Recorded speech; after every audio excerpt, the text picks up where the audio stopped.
Do you want to connect more strongly with your future self?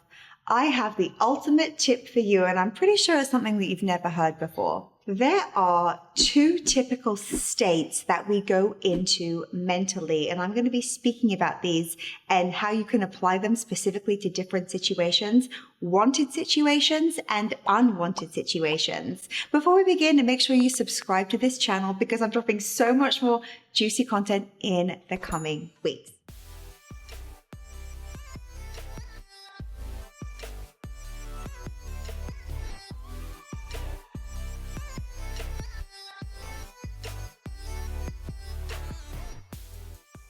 Okay, my friend, there are 2 specific states that we go into when we think about the future and when we remember the past. And typically, this is so fascinating. When we step into or imagine things that are wanted, we come from what's called a disassociated state.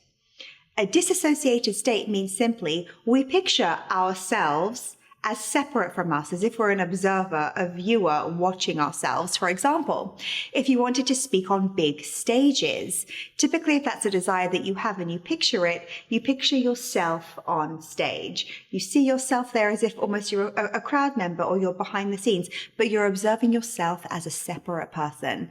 That is a disassociated state.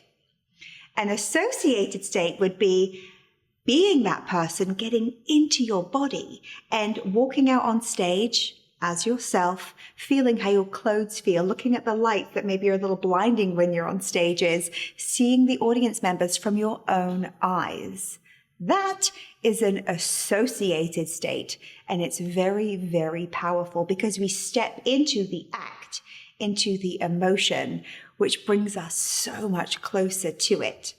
So typically wanted things are disassociated. We imagine ourselves on a date or in an interview rocking it or walking out on stage, disassociated. We want to consciously go into an associated place, first person in your body, imagining it through your very own eyes when it's something that we want. This accelerates the manifestation process. It allows us to actually be within our body, within the experience. And guess what? The mind actually doesn't know the difference between something that's imagined that you're doing, that you're visualizing, and something that's actually happening. This is what athletes do all the time. So instead of picturing yourself in this disassociated way, which is typically the default when it's something wanted, step in, be associated, actually be there. Here's part 2 of that. Typically when we think about things that are unwanted, maybe having a fight with somebody or something going wrong or just simply not going our way, we tend to see that within an associated state. The reason this happens is because our brain is constantly trying to protect us. Our brains are wired for survival. And so the brain steps in, most importantly, with what it can do to protect us, putting us straight into that associated state. It's quite sweet, actually, when you think about how much we're loved by our brain and what it will do to protect us. But we want to be able to switch that around. If you've ever worked with a good therapist and you're reliving something, I remember working with a therapist speaking specifically about my childhood, living in shelters, moving around a lot, having a lot of dysfunction. When a great therapist worked with me, he said, okay, let's talk about little Susie with her family.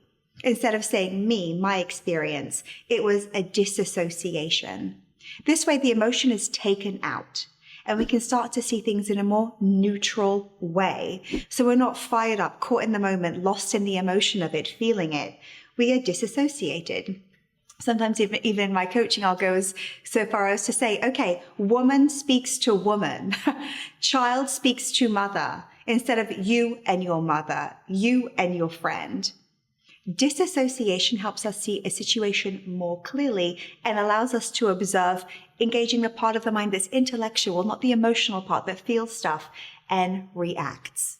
So in summary, we can go a whole lot deeper into this, but in summary, associated states are when we want to remember a memory that's pleasant or picture our future self in any situation that is wanted. We want to be there. We want to be associated in our body, looking out from our own eyes. Anything we don't want, anything painful in our past or unwanted in our future that maybe we're planning for a potential outcome, we disassociate. We engage our brain more fully this way, our intellect, and we can see the situation for more of what it really is as an observer. So associated state, disassociated state, wanted, unwanted. Try it. See what it does for you. Please leave me a comment. I'm dying to know what experiences you are doing this with, because it works and quickly. And once you start doing it, you might become addicted, because it's very hard to go back, because you're experiencing all the good stuff in your body, and the not so good stuff, there is a space there. There is a disassociation, and you just simply see it more clearly using the part of your brain that really needs to be engaged to get the best outcome from an unwanted result in your life. If you like this video, please leave me a comment, share your biggest takeaway, and head on over to susie-more.com for more incredible confidence resources just like this. Bye for now.